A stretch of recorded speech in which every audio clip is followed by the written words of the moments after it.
Oi pessoal, tudo bem? Hoje nós começamos então mais uma videoaula do canal Viaja nessa História e a nossa matéria de hoje é Atenas, tá? A polis grega. Então, primeiro a gente tem que entender que Atenas, ela é uma polis que ela vai ter uma hegemonia na Grécia e por isso ela vai ser usada como exemplo de uma possibilidade política, social, econômica, né, da polis grega. Ela foi formada pelos jônios, tá? E outros povos, né? Mas principalmente pelos jônios, que chegaram na Península Ática. Ela fica na Península Ática, né?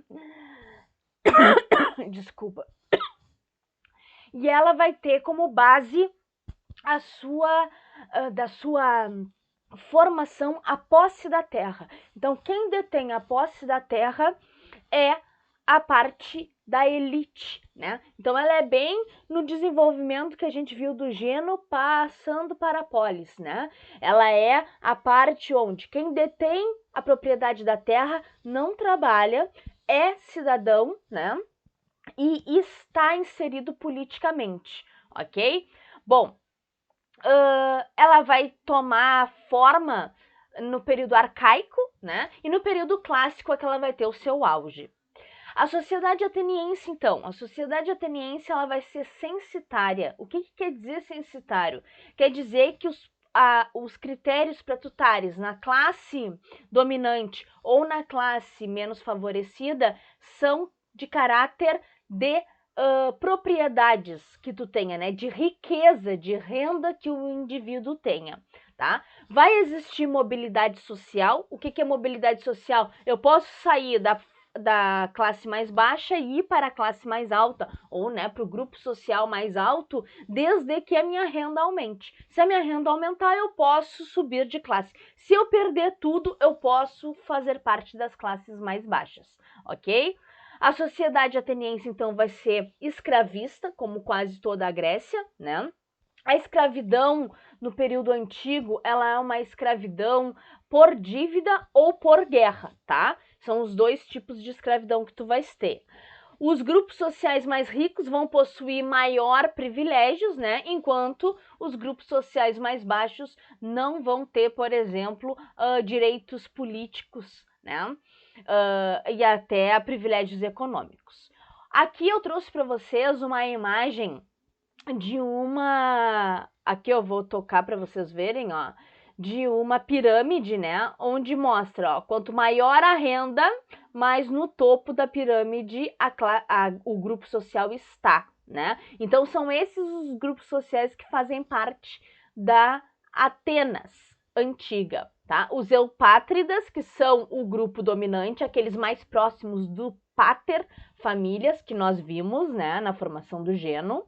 Então, este é o grupo proprietário das terras, este é o grupo que são os cidadãos. O cidadão ateniense está aqui, ó, no proprietário de terra, tá?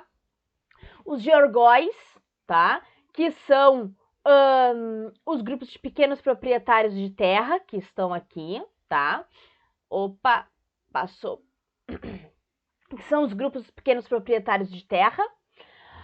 Os demiurgos, que são os trabalhadores urbanos, os tetas, que são os grupos que não têm terra, né, e que vão vender a sua atividade, a sua mão de obra, né, e os metecos, que não está aparecendo aqui, mas que fica abaixo entre os tetas e os escravos, tá, que são os comerciantes estrangeiros, tá, não vão ser considerados cidadãos, e por fim, os escravos, que são aqueles por dívida ou por guerra, tá? São eles que vão produzir a riqueza ateniense. Tem que lembrar que estrangeiro, mulher e escravo não têm direito político, ok? Bom, a política ateniense, então. Primeiro, Atenas foi uma monarquia. O nome do rei, o título que o rei tinha era Basileu, tá? Depois, foi aumentando o poder dos juízes até tu teres, na realidade, a deposição da monarquia e a forma de governo estipulada como democracia. Democracia, demos significa povo, kratos, governo. Então é o governo do povo. Mas quem é povo, quem é considerado cidadão. Os cidadãos votam, mas cidadão é um grupo muito pequeno, a gente vai ver, tá? Os eupátridas, então, eles vão controlar a vida política a partir de duas instituições políticas, tá? Que é o Areópago e o Arcondado. E aí a gente vai ver eles no slide a seguir. O Areópago, ele é exercido por juízes, tá? Que vão vir sempre daquela aristocracia dos eupátridas, né? E o Arcondado vão ser 9 governantes, como diz aqui, ó, 9 governantes, tá? Que vão dividir a responsabilidade das decisões mais importantes, ok? Então aqui, ó, para a gente ter uma noçãozinha, tá? Nós temos a democracia baseada nesses 3 pilares, o poder judicial, o poder legislativo e o poder executivo, ou seja, quem julga, quem cria leis, né? E quem executa essas leis, ok? O Areópago, como eu tinha falado para vocês, ó, vão ser antigos arcontes, que eram antigos juízes, né? E ele vai julgar os crimes mais graves. O poder judicial em Atenas vai ficar formado pelo Areópago e pelo Elieu, que são 6.000 elementos, ou seja, 6.000 pessoinhas, né, que vão julgar os crimes vulgares, né? Então tu vai ter uma assembleia na realidade, né? Aí o poder legislativo tá na Bulé, tá? Eu nunca sei se é bully ou bulé, tá? Mas que é um conselho de 500, tá? Então esses 500 aqui, eles preparam os trabalhos para a eclésia. A eclésia é o conselho dos cidadãos, está aqui, ó, a eclésia, ok? Na eclésia, tu tens então a assembleia de todos os cidadãos, toma as decisões e cria as leis. Quem é que diz qual a pauta da reunião? O que vai ser decidido em cada reunião? A bully, tá? O conselho dos 500. Esses 500 fazem. Por sorteio desta assembleia aqui dos cidadãos, tá? É que se elege, ó, por sorteio, os membros do Elieu. Por sorteio deste grupo de cidadãos aqui, da assembleia de todos os cidadãos, tu tiras os arcontes que estão aqui desse lado. E dessa assembleia de cidadãos, por eleição, é eleito os estrategos. Desculpa, os nomes são esquisitos, tá? O poder executivo, então, é feito por 10 estrategos, que são chefes militares e políticos que vão decidir as questões de guerra, tá? Entre eles, né, numa assembleia, tudo em grupo, tá? Mas mais ainda, o poder executivo, então, quem executa as leis, são esses estrátegos, tá? Que são os militares e decisões militares e políticas, mais os arcontes, então, que nós temos aqui, que são com função religiosa e judicial. Por que judicial? Porque os antigos arcontes formam o Areópago com os arcontes aqui, ó, tá? Tá aqui os cidadãos, então. Todos os cidadãos fazem parte deste poder legislativo. Mas não é tão simples, tá? Eu trouxe aqui uma situação para vocês verem, ó, como o Conselho dos 50, ele tem outras subdivisões. Os magistrados militares que fazem aqui a parte da eclésia também têm subníveis, tá? Podes ter magistrados, ou seja, né, juízes que sejam civis, os arcontes têm subníveis.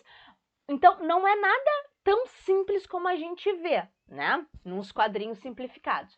Vamos estudar isso daqui? Não, é só para vocês saberem que a democracia ateniense, ela também tem subníveis dentro dessas classificações mais simplistas que nós vemos. O que é o mais importante deste slide aqui? Essa situação aqui, ó, que é um aumento deste daqui, tá? Se a gente for ver, por exemplo, esta situação aqui, vamos ver se eu consigo dar zoom aqui. Ai, não aparece zoom. Não, tá. Se eu não consigo dar zoom aqui, não tem problema, tá? Mas se vocês pararem para pensar aqui, olha só. Tu tens nesse círculo cinza aqui, ó, tu tens a população que vive na Península Ática, tá? Que é toda aquela península onde vive Atenas, tá? Dentro dessa península, ó, tu tens menor ainda o número de atenienses. Então, são atenienses esses que estão em azul, que são quem? Homens e mulheres descendentes de jônios, tá? Que formam, né, aquela parte de Atenas. Desses homens e mulheres que vivem em Atenas, tá? Tu tens os descendentes de jônios, homens livres, maiores de 20 anos, que são proprietários de terra, que fazem parte dos eupátridas. Esses são cerca de 30 a 60 mil homens. Tá? E desses 30 ou 60 mil homens é que tu tens aquela parte da democracia que nós estávamos vendo ali. Eles são os cidadãos. Mas aqui, ó, esses 60 mil ou 30 mil, falando assim, parece muito, né? Mas, olha, eles são uma fatia muito pequena da sociedade ateniense. Todo o resto dessa pizza aqui, laranja, ó, todo o resto dessa pizza aqui são escravos, estrangeiros e mulheres. Estrangeiro é considerado qualquer um que não é descendente de jônios, tá? Aí nós temos os legisladores, tá? Quem criou as primeiras leis em Atenas, tá? Drácon, que vai ser o legislador, que vai ser o primeiro a criar o primeiro código de leis, tá? Igualando juridicamente os cidadãos. Quem? Homens das classes altas, né? Filhos de mãe e pai ateniense, descendente de jônios. Ele vai tirar os eupátridas do poder jurídico, tá? Então, toda aquela classe de proprietários de terra muito ricos agora vão fazer parte de todos os poderes, tanto legislativo, executivo, né? E quem tem propriedade de terra e seja um pouco mais pobre, mas seja descendente de jônios, né, filho de pai e mãe ateniense, vai poder fazer parte também das assembleias de cidadãos, né, e até mesmo do poder jurídico. O Solon, tá, vai vir depois do Draco, tá? E ele vai ser um aristocrata de nascimento, um comerciante de profissão, tá? E aí ele vai abolir a escravidão por dívida, vai limitar as grandes propriedades, ou seja, não pode ficar tendo grande. A propriedade tem que ter até um certo número de hectares, tá? Senão ela vai pegar a propriedade de todo mundo, vai virar de um só, né? Vai incentivar a indústria e o comércio, vai criar uma moeda também, não coloquei aqui, mas ele vai criar uma moeda, vai adotar um critério de riqueza para ascensão social. Então, se tu tens tanto isso, por quê? Porque os comerciantes não são proprietários de terra, mas são ricos também. Se são filhos de pai e mãe ateniense, descendente de jônios, eles têm que ter participação popular, entende? Então tu vais começar a ter critérios de ascensão social. O Clístenes vai ser considerado o pai da democracia, tá? Ele vai criar e ampliar, né? Na realidade, ele vai ampliar, desculpem, a participação política, chegando até a fazer com que alguns metecos que eram considerados estrangeiros, já que pudessem provar que estão há tantas gerações em Atenas e tenham a sua classificação passada de estrangeiro para cidadão ateniense, tá? Todos os cidadãos vão ter os mesmos direitos e vai ser criado o ostracismo. O ostracismo nós vamos ver aqui neste slide. O ostracismo, tá? É quando uma pessoa é considerada prejudicial à polis, tá? E aí essa pessoa vai ser colocada em votação. Os eleitores, que são todos os cidadãos naquela assembleia dos cidadãos, né, vão votar a partir de uma cerâmica que é chamada aqui, ó, de óstraco, tá? Em grego, ostrakon. E é essa cerâmicazinha aqui, ó. Essa cerâmica, então, a pessoa coloca o nome, se aceita, o eleitor, né, vota se quer que esta pessoa seja expulsa de Atenas.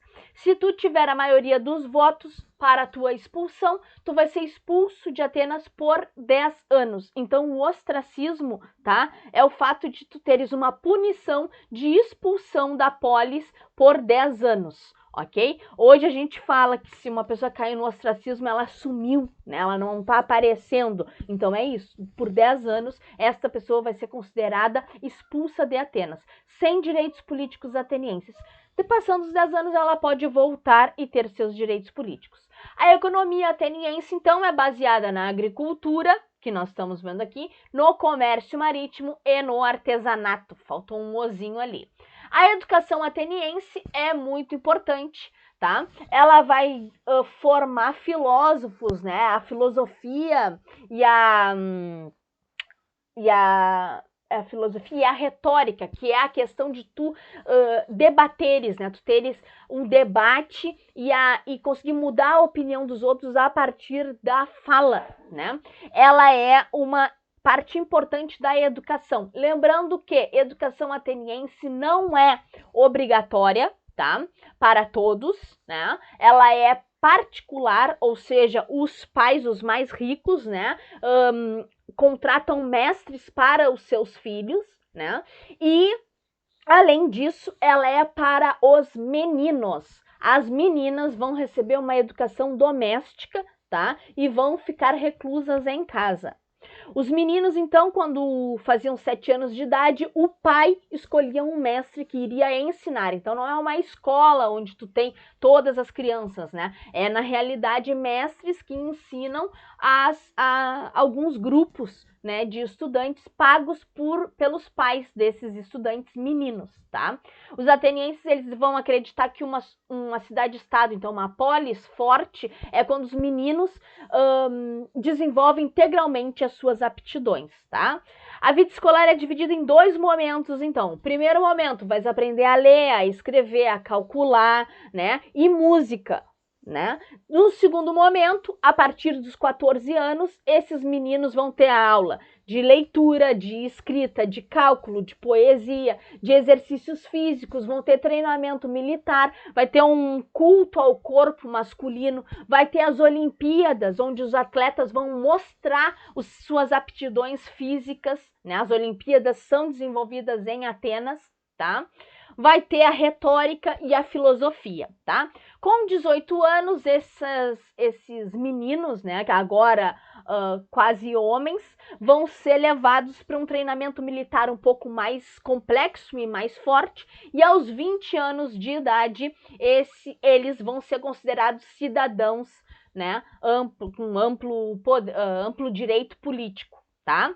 A formação ateniense é chamada de paideia, tá? E essa paideia significa, em grego, formação mesmo, tá? Ela vai ter a ginástica, a gramática, a música, a matemática, a história, a filosofia e a retórica, ok? As meninas vão ser, como eu falei, ensinadas para o ambiente doméstico, tá? Não vão viver essa paideia. A pederastia também é uma forma de... dentro da educação grega, tá? Dentro da educação ateniense, um homem mais velho era colocado como mestre de um homem mais novo, né? Só que esse mestre ensinava não só as questões ali que a gente viu de política, filosofia, gramática, música, mas também ensinava a este menino jovem, né, sobre sexo. E não sobre sexo apenas falado, né? Mas sobre as questões sexuais do corpo, os prazeres do corpo, né? As proteções, as excitações, né? O erotismo, né? Todo feito de um homem mais velho, então, com um homem mais novo. Embora a gente fale isso e pareça uma questão de homossexualidade, não é. Todos os meninos, né, de classe alta, todos os cidadãos da classe alta passavam por essa iniciação sexual, né? Ela não pode ter um relacionamento com este homem, né? Um relacionamento que é para ele ter um relacionamento com as mulheres, relacionamento no quesito de casamento, tá? Com mulheres, né, para gerar filhos. Mas esse homem, ele vai ser uma forma de influência na vida deste jovem, tá? Então a gente tem aqui, ó, a educação dos jovens atenienses Esperava-se que os adolescentes aceitassem a amizade e laços de amor com homens mais velhos, para absorver as virtudes dos homens mais velhos, né? Seu entendimento de filosofia, sua retórica, sua ideia de vida bem vivida, né? E os seus conhecimentos de filosofia. E aí, isso é a pederastia. Então, um homem ensinar outro homem mais novo sobre tudo, inclusive sexo, né? Na prática. Não vai ser permitido, homens afeminados, por exemplo, vão ser excluídos, marginalizados da sociedade. Homens que mantenham um relacionamento com o seu pupilo, né? Passando dos 20 anos do pupilo, vai ser mal visto, vão ser marginalizados, né? Então, a educação básica, tá? Ela compreende que um homem mais velho, conhecido após a educação básica, tá? Um homem mais velho, conhecido como Erastes, é o nome do cargo, tá? Não é o nome da pessoa, o nome do cargo. Então, um Erastes escolhia um Eromenos, que é o nome. Esses Eros é tudo porque o Eros é deus do amor, tá? Então aí um Erastes, o homem mais velho, escolhe um Eromenos, tá? Que tem que aceitar este Eraste. Então tu não é assim, um cara vai vir aqui, né? Tu tens que aceitar este mestre, né? Para ser o seu tutor sobre tudo, inclusive sobre sexo. Tinha a finalidade de fazer o jovem atingir a vida adulta de maneira íntegra, então ele saber tudo da vida adulta, né? Já com 12 anos de idade, o adolescente tinha a opção de se transformar no parceiro passivo, ou seja, naquele que recebe os ensinamentos de um homem acima de 25 anos, tá? Caso a família concordasse, o garoto ia ter esse papel de Eromenos até os 18 anos.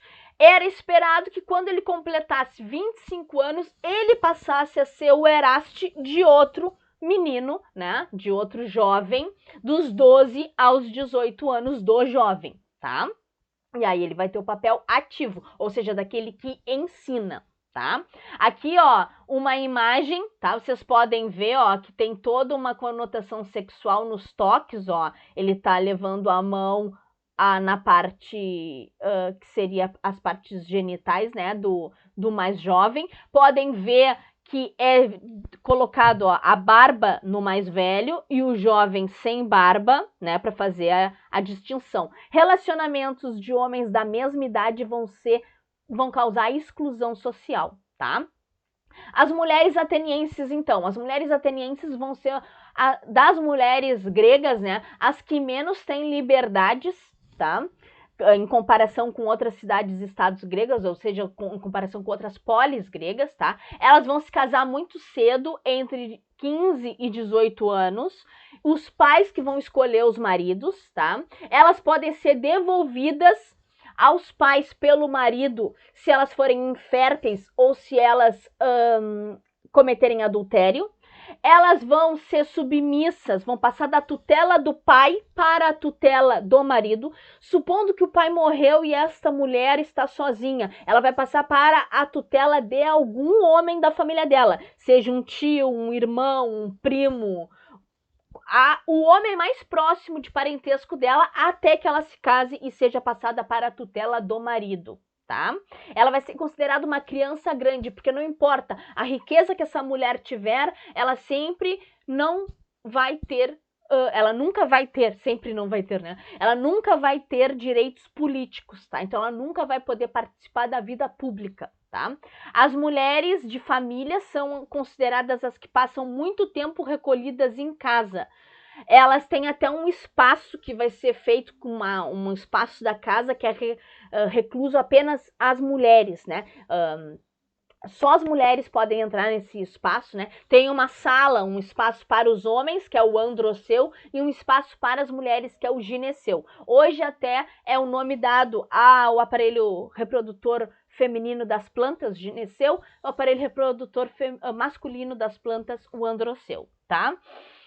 Nas poucas vezes que essas mulheres vão sair de casa, obrigatoriamente elas têm que levar uma escrava. Então ela nunca pode andar sozinha, ok? O auge, então, de Atenas é no governo de Péricles, que vai ser um governante, tá? um governante no sentido de o mais importante, tá? Ele vai ser um político ateniense e vai promover um avanço econômico e cultural. Durante a Era de Ouro de Atenas, então, que é também conhecida como século de Péricles, tá?